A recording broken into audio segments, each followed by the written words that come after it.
The world owes you nothing, you owe yourself everything. Most men waste their days clawing for recognition, hoping the world will grant them permission to exist.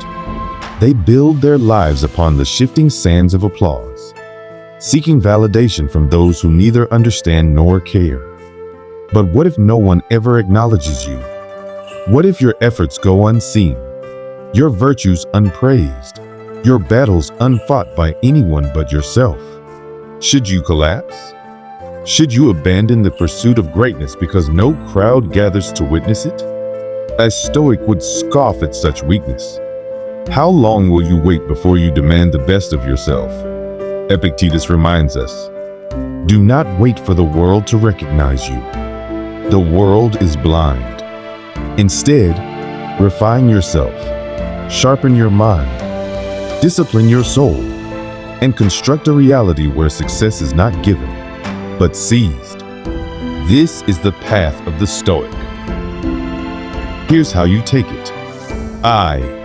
Your words are the chains or the key.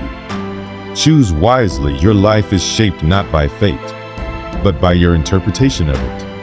The words you whisper to yourself each day become the architecture of your existence. Speak weakness, and you will rot. Speak power, and you will rise. Epictetus commands. First say to yourself what you would be, and then do what you have to do. This is not mere optimism. It is the fundamental law of mastery. A man who speaks of himself as lost will never find his way. A man who speaks of himself as forged in fire will never burn.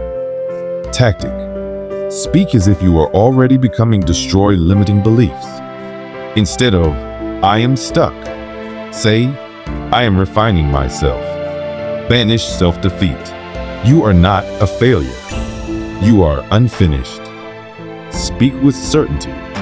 The world does not respect hesitation. Muhammad Ali declared, I am the greatest, long before the world believed him. He conditioned his mind before he conditioned the world.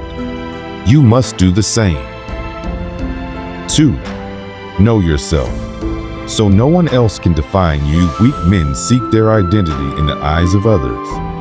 They wander aimlessly, waiting for someone to tell them who they are. But no external force can grant you clarity. The map to your purpose is etched within. Socrates spoke an eternal command. Know thyself. To know yourself is not to indulge in empty self-reflection. It is to strip away illusion. You are not what the world calls you. You are not what your past mistakes whisper to you. You are what you decide today, in this moment. Tactic. Conduct a brutal self-audit. Identify your strengths. These are your weapons. Confront your weaknesses, not with shame, but with discipline. Ask, what am I naturally drawn to? Your instincts are not random. They are hints of your design. Most men chase things that do not belong to them. They are slaves to comparison. But the man who knows himself cannot be moved. He moves the world instead. 3. Reject nothing. Forge everything. Your circumstances are neither curses nor blessings. They are raw material. Weak men curse their conditions as strong men transmute them into power. Marcus Aurelius, ruling in times of war and plague, wrote in his private journal, you have power over your mind, not outside events. Realize this, and you will find strength. Life will throw its worst at you. It will break lesser men. But nothing can touch the man who has mastered his own mind. Tactic.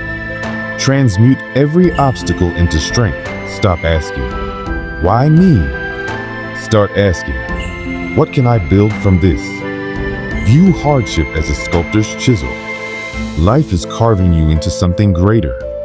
Control only what is yours. If you cannot change the situation, refine yourself within it. Nelson Mandela spent 27 years in a prison cell. He could have let it break him.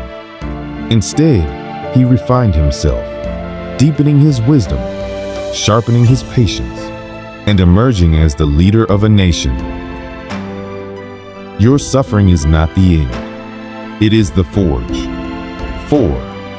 Redefine success. Make it indestructible.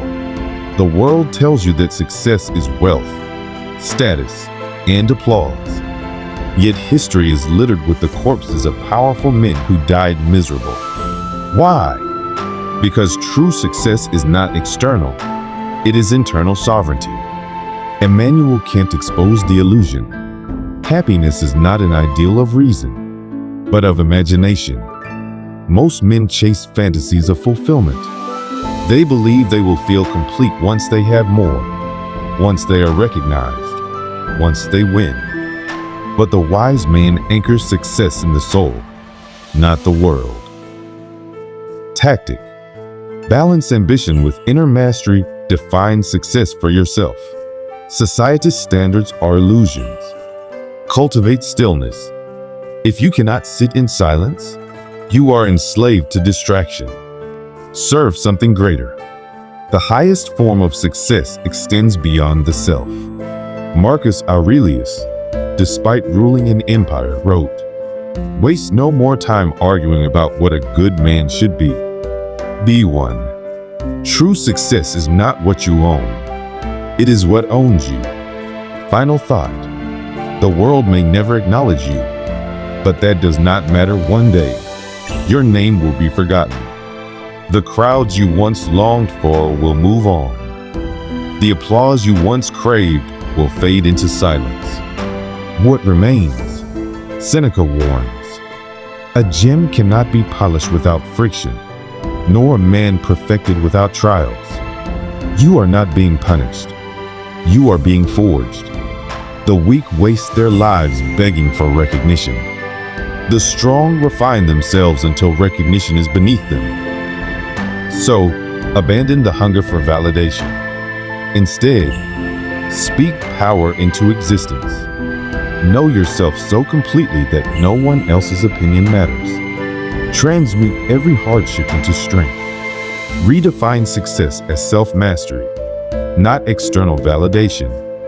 The world may never acknowledge your greatness. That is irrelevant. What matters is that you recognize yourself, refine yourself, fortify yourself, own yourself, and success, soul, and satisfaction will be inevitable.